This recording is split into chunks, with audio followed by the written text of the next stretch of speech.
Hi hello welcome back to my channel YT vlogs Kannada. ಎಲ್ಲರೂ ಹೇಗಿದ್ದೀರಾ? ಚೆನ್ನಾಗಿದ್ದೀರಾ? ಹಾಗೆ ನಾನು ತುಂಬ ಚೆನ್ನಾಗಿದ್ದೀನಿ.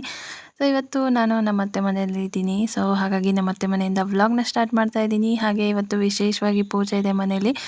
ಹಾಗಾಗಿ ಪೂಜೆಗೆ ಬೇಕಾಗಿರೋ ಪೂಜೆ ಐಟಮ್ಸು, ಹಾಗೆ ಹೂವು, ಬಾಳೆಹಣ್ಣು, ಬಾಳೆ ದಿಂಡು, ಈ ರೀತಿ ಪೂಜೆಗೆ ಬೇಕಾಗಿರೋ ಎಲ್ಲ ಐಟಮ್ಸ್ನ ಈ ರೀತಿ ಒಂದು ಕಡೆ ಎತ್ತಿಟ್ಟಿದ್ದೀವಿ.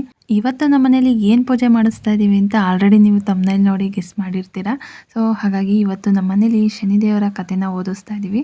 ಹಾಗಾಗಿ ಬೆಳಗ್ಗೆನೇ ಚಪ್ರ ಹಾಕೋದಕ್ಕೆ ಎಲ್ಲ ರೆಡಿ ಮಾಡ್ತಾಯಿದ್ರು. ಸೊ ಚಪ್ರ ಹಾಕೋಕ್ಕೂ ಮುಂಚೆನೇ ಈ ರೀತಿ ಚಪ್ರದ ಗಳಕ್ಕೆ ಪೂಜೆನ ಮಾಡ್ಕೊತಾ ಇದ್ದೀನಿ.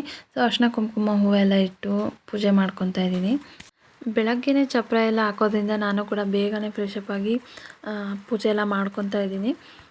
ಹಾಗೆ ನಮ್ಮ ಮನೇಲಿ ಶನಿದೇವ್ರ ಕಥೆನ ಯಾವ ರೀತಿ ಓದಿದ್ರು ಅಂತ ಎಲ್ಲ ಈ ವಿಡಿಯೋದಲ್ಲಿ ಡೀಟೇಲಾಗಿ ಹಾಕಿದ್ದೀನಿ. ಹಾಗಾಗಿ ವಿಡಿಯೋ ಎಂಡ್ವರೆಗೂ ನೋಡಿ ಅಂತ ಹೇಳ್ತಾ, ಇನ್ನೂ ಯಾರೆಲ್ಲ ನನ್ನ ಚಾನಲ್ನ ಸಬ್ಸ್ಕ್ರೈಬ್ ಮಾಡ್ಕೊಂಡಿಲ್ಲ ದಯವಿಟ್ಟು ಸಬ್ಸ್ಕ್ರೈಬ್ ಮಾಡ್ಕೊಳ್ಳಿ. ಆ್ಯಂಡ್ ಆಲ್ರೆಡಿ ಸಬ್ಸ್ಕ್ರೈಬ್ ಮಾಡ್ಕೊಂಡಿದ್ರೆ ಥ್ಯಾಂಕ್ ಯು ಸೋ ಮಚ್ ಅಂತ ಹೇಳ್ತಾ ವ್ಲಾಗ್ನ ಕಂಟಿನ್ಯೂ ಮಾಡ್ತಾಯಿದ್ದೀನಿ.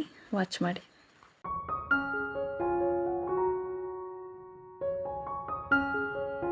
ಮನೆ ಮುಂದೆ ಈ ರೀತಿ ಚಪ್ರ ಹಾಕಿ ರೆಡಿ ಮಾಡಿದರು. ಸೊ ಚಪ್ರ ಹಾಕಿರೋದ್ರಿಂದ ಮನೆಗೆ ಏನೋ ಒಂದು ಕಲೆ ಎದ್ದು ಕಾಣ್ತಾ ಇತ್ತು ಅವತ್ತು. ಹಾಗೆ ಇವತ್ತು ಶನಿದೇವ್ರ ಕಥೆನ ಮನೇಲಿ ಓದಿಸೋದ್ರಿಂದ ನಾನು ಕೂಡ ಒಂದು ಸಿಂಪಲ್ಲಾಗಿ ಬ್ಲ್ಯಾಕ್ ಸ್ಯಾರಿನ ವೇರ್ ಮಾಡ್ಕೊಂಡಿದ್ದೆ. ಹಾಗೆ ಸಂಜೆ ಪೂಜೆಗೆ ಶನಿದೇವರ ಫೋಟೋನ ತೊಗೊಬಂದರು.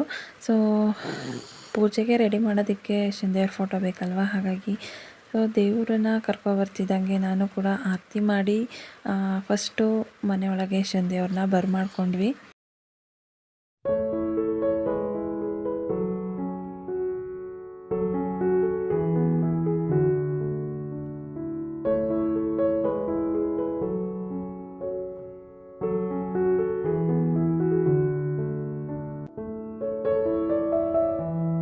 ಶನಿದೇವ್ರನ್ನ ಒಳಗೆ ಕೂರಿಸಿದ್ದೆಲ್ಲ ಆದಮೇಲೆ ಶನಿದೇವ್ರಿಗೆ ಈ ರೀತಿಯಾಗಿ ಹೂವಿನ ಅಲಂಕಾರ ಎಲ್ಲ ಮಾಡಿ, ಹಾಗೆ ಪೂಜೆಗೆ ಬೇಕಾಗಿರೋ ಎಲ್ಲ ಸಿದ್ಧತೆಗಳನ್ನ ಕೂಡ ಆ ಕತೆ ಓದಿಸೋರೇ ರೆಡಿ ಮಾಡಿದರು.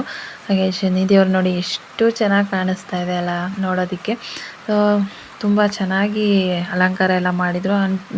ದೇವರು ಕೂಡ ಅಷ್ಟೇ ಚೆನ್ನಾಗಿ ಕಾಣಿಸ್ತಾ ಇದ್ರು.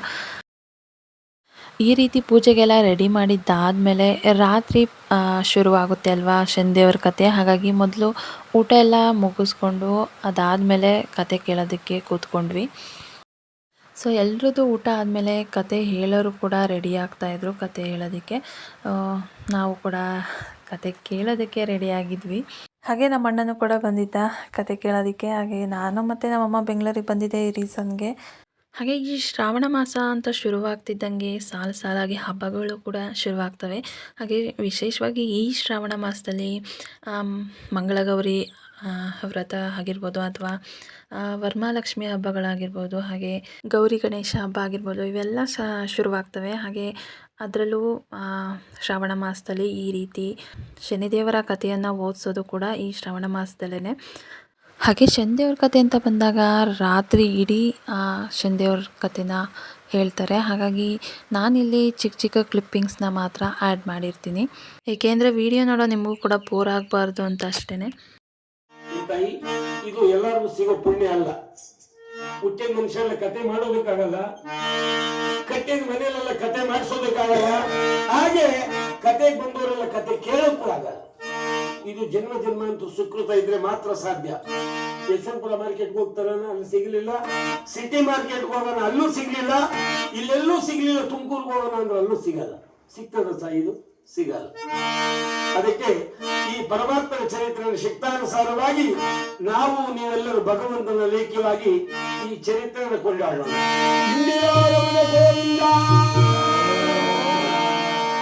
ಸತ್ಯ ಸೂತ್ರನ ವಿಕ್ರೇಸಿ ಅಂದ್ರೆ ಮಾರಾಟ ಮಾಡಿ ಸತ್ಯಕ್ಕಾಗಿ ಪಾಷಾಣಕ್ಕೆ ಅಧಿಪತಿಯಾದಂತ ವೀರಬಾಹು ಎಂಬಾತಗೆ ವೀರದಾಸನಾಗಿ ಪಾಷಾಣದಲ್ಲಿ ಕಾವಲುಕಾದಂತ ದಾಸ ಸುಡುಗಾಡ ದಾಸ ಹರಿಶ್ಚಂದ್ರ ಭೂಪಾಲ ಅವರು ದಾಸರು. ನಾವು ದಾಸರ ನಾಮಾಂಶವನ್ನು ಕೊಂಡಾಡುವ ಅಲ್ಪ ಪಾಮರರು.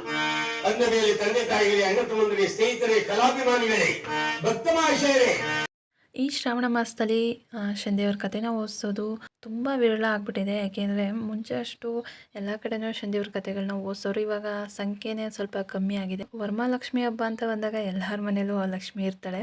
ಆದರೆ ಕತೆ ಓದಿಸೋದು ಅಂತ ಬಂದಾಗ ಸ್ವಲ್ಪ ನನಗನ್ಸಿದ ಮಟ್ಟಿಗೆ ಕಮ್ಮಿ ಅಂತ ಅನಿಸುತ್ತೆ. ಹಾಗಾಗಿ ಮನೇಲಿ ಶನಿದೇವ್ರ ಕಥೆನ ಓದಿಸೋದು ತುಂಬ ಒಳ್ಳೆಯದು ಅಂತ ಹಿರಿಯರು ಹೇಳ್ತಾ ಇರ್ತಾರೆ. ಹಾಗೆ ನಾನು ಕೂಡ ಈ ಕಥೆನ ಕೇಳಲೇಬೇಕು ಅಂತೇಳಿ ಈ ವರ್ಷ ಇಡೀ ರಾತ್ರಿ ನಾನು ಈ ಕಥೆನ ಕೇಳಿದ್ದೀನಿ. ಆ್ಯಂಡ್ ತುಂಬ ಇಷ್ಟ ಆಯಿತು. ತುಂಬ ಚೆನ್ನಾಗಿ ಕೂಡ ಅವರು ಹೇಳೋರು ಕೂಡ. ಹಾಗೆ ನಾನಂತೂ ರಾತ್ರಿ ಇಡೀ ನಿದ್ದೆ ಮಾಡದೆ ಈ ಒಂದು ಕಥೆನ ಕೇಳಿದೆ. ಹಾಗೆ ಈ ರಾಜವಿಕ್ರಮನ ಕಥೆನ ಹೇಳಿಸಿದ್ದು ಈ ಸಲ. ಹಾಗಾಗಿ ತುಂಬ ಚೆನ್ನಾಗಿತ್ತು ರಾಜವಿಕ್ರಮನ ಕಥೆ. ಅದು ಲಾಸ್ಟ್ವರೆಗೂ ಕೇಳಿದ್ರೆ ಕಣ್ಣಲ್ಲಿ ನೀರು ಬರ್ಸೋ ಥರ ಇರುತ್ತೆ. ಕಣ್ಣಲ್ಲಿ ಅಳು ಬರೋ ಥರನೇ ಇರುತ್ತೆ ಫುಲ್ಲು ನಾವು ಗಮನ ಕೊಟ್ಟು ಕೇಳಿದಾಗ ಅದ್ರ ಕಥೆನ. ನನಗೂ ಲಾಸ್ಟ್ ಮೂಮೆಂಟಲ್ಲಿ ಅದೇ ಥರ ಅನ್ನಿಸ್ತು. ಸ್ವಲ್ಪ ಅಳು ಬರೋ ಥರ ಅನ್ನಿಸ್ತು.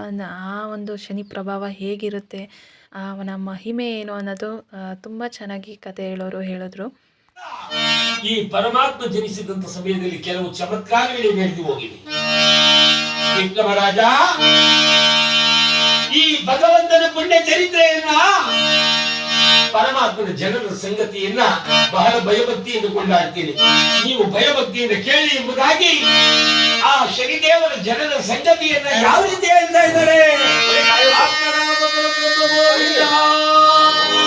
8 ಗ್ರಹಗಳಿಗೂ ತುಂಟನಾಗಿ ಅಹಂಕಾರದಿಂದ ಬಾಳುವ ಅಜ್ಞಾನಿಗಳ ಅಹಂಕಾರವನ್ನು ಬದ್ದಾಕಿ ಅಜ್ಞಾನವೆಂಬ ಅಹಂಕಾರವನ್ನು ಹೋಗಲಾಡಿಸಿ ಜ್ಞಾನದ ಬೆಳಕನ್ನು ಕರೆಯ ಜನರಿಗೆ ಕೊಡಲು ಸಲುವಾಗಿ ಈ ಭೂಮಿಗೆ ಬಂದಿರುವ ಭಗವಂತ ಎಂದರೆ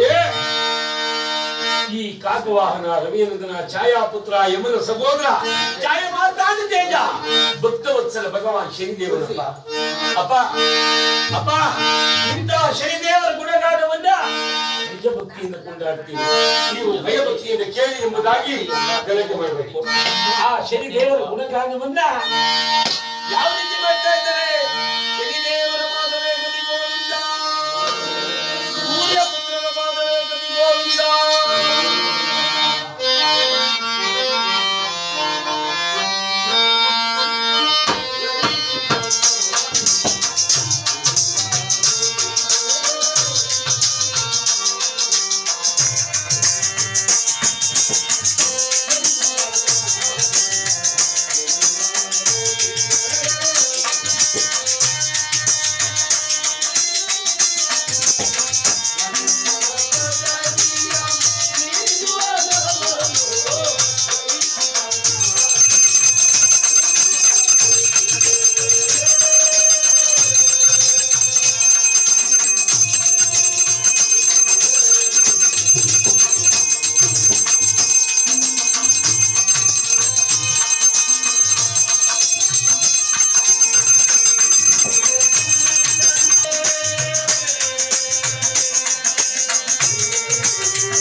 ಈ ಕಥೆಯ ಒಂದು ಚಿಕ್ಕ ಕ್ಲಿಪ್ಪಿಂಗ್ಸ್ನ ನೋಡಿದ್ರಲ್ಲ, ಹೇಗಿತ್ತು ಹೇಳಿ. ಹಾಗೆ ರಾತ್ರಿ ಎಲ್ಲ ನಮಗೆ ಅಷ್ಟೇ ಇಂಟ್ರೆಸ್ಟಿಂಗ್ ಆಗಿ ಇತ್ತು ಕೇಳೋದಕ್ಕೂ ಕೂಡ. ಹಾಗೆ ನಮ್ಮ ಯಜಮಾನರು ರಾತ್ರಿ ಇಡೀ ಪೂರ್ತಿ ನೈಟ್ ಅವರು ನಿಂತ್ಕೊಂಡೇ ದೇವರಿಗೆ ಪೂಜೆನ ಮಾಡಿದ್ರು. ಆ್ಯಂಡ್ ನಮ್ಮನ್ನು ಕೂಡ ಮಧ್ಯ ಮಧ್ಯ ಪೂಜೆಗೆ ಕರೀತಾ ಇರ್ತಾರೆ. ಹಾಗಾಗಿ ನಾನು ಕೂಡ ಶನಿ ಮಹಾತ್ಮಂಗೆ ಮಂಗಳಾರತಿನ ಮಾಡ್ತಾಯಿದ್ದೀನಿ.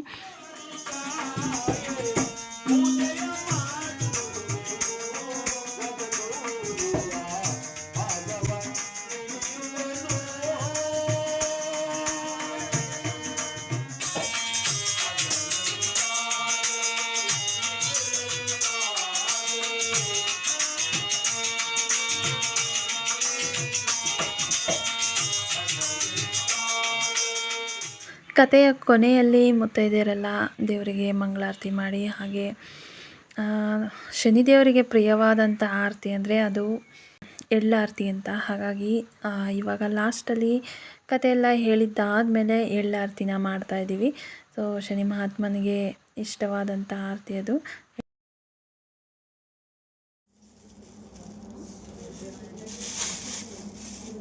ಸೊ ಬೆಳಗಿನ ಜಾವ ಆದರೂ ಕೂಡ ಎಲ್ಲರೂ ತುಂಬ ಚೆನ್ನಾಗಿ ಬೆಳಗ್ಗೆವರೆಗೂ ಕಥೆನ ಕೇಳಿದ್ರು. ಆ್ಯಂಡ್ ಯಾರು ಕೂಡ ಅಷ್ಟಾಗಿ ನಿದ್ದೆ ಮಾಡಿದ್ದನ್ನು ನಾನು ಗಮನಿಸಲಿಲ್ಲ. ಸೊ ಹೊರ್ಗಡೆನೂ ಕೂಡ ತುಂಬ ಚೆನ್ನಾಗಿ ಕೂತ್ಕೊಂಡು ಕತೆ ಕೇಳಿದ್ರು. ಆ್ಯಂಡ್ ನಾನು ಒಳಗಡೆನೇ ವಿಡಿಯೋ ಮಾಡಿದ್ದೀನಿ, ಹೊರಗಡೆ ತುಂಬ ಚೆನ್ನಾಗಿ ಕೂತ್ಕೊಂಡು ಕತೆನ ಕೇಳ್ತಿದ್ರು. ಅದಾದಮೇಲೆ ಒಂದೆರಡು ಫೋಟೋ ಎಲ್ಲ ತಕ್ಕೊಂಡು, ಹಾಗೆ ರಾತ್ರಿ ಪೂಜೆಗೆಲ್ಲ ಮಾಡಿರೋ ಅಂಥ ಕಾಯಿ ಇತ್ತಲ್ವ, ದೇವರಿಗೆ ಉಪಯೋಗಿಸಿರೋ ಅಂಥ ಕಾಯಲ್ಲಿ ಕಾಯಿ ಒಬ್ಬಟ್ಟು ಮಾಡ್ತಾಯಿದ್ದಾರೆ ನಮ್ಮ ಅತ್ತೆ ಅವರೆಲ್ಲ ಸೇರಿಕೊಂಡು. ಬೆಳಗ್ಗೆ ಕಾಯಿ ಒಬ್ಬಟ್ಟನ್ನ ಮಾಡಿಕೊಂಡು ತಿಂತ ಹಾಗೆ ಫ್ಯಾಮಿಲಿ ಪೂರ್ತಿ ಒಂದಷ್ಟು ಒಳ್ಳೆ ಟೈಮ್ನ ಸ್ಪೆಂಡ್ ಮಾಡಿದ್ವಿ ಅಂತ ಹೇಳ್ಬೋದು ಅವತ್ತು. ಹಾಗೆ ಕೇರಮ್ ಬೋರ್ಡೆಲ್ಲ ಆಡಿಕೊಂಡು ಚೆನ್ನಾಗಿ ಟೈಮ್ನ ಸ್ಪೆಂಡ್ ಮಾಡಿದ್ವಿ. ಹಾಗೆ ಫ್ಯಾಮಿಲಿ ಆ್ಯಂಡ್ ರಿಲೇಟಿವ್ಸ್ ಎಲ್ಲ ಸೇರಿಕೊಂಡು ರೀಲ್ಸ್ ಮಾಡೋದಕ್ಕೆಲ್ಲ ಒಂದಷ್ಟು ಪ್ರಾಕ್ಟೀಸ್ ಎಲ್ಲ ಮಾಡ್ತಾಯಿದ್ವಿ. ಹಾಗೆ ಅದರದ್ದು ಒಂದು ಕ್ಲಿಪ್ಪಿಂಗ್ಸ್ನ ಹಾಕಿದ್ದೀನಿ.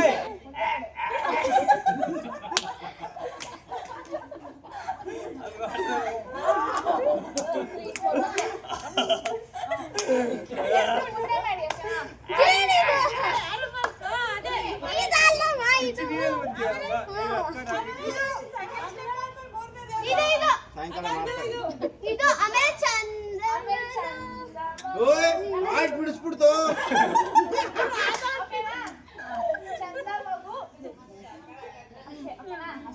ಟೀಚರ್ ಪಾಠ ಮಾಡಿ.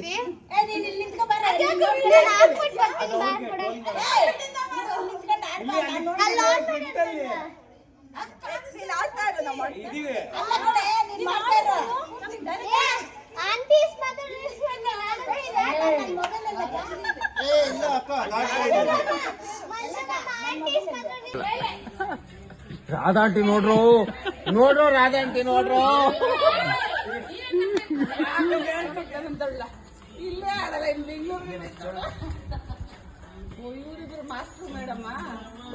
ಅವರಿಬ್ರು ಮಾಸ್ಟ್ರು.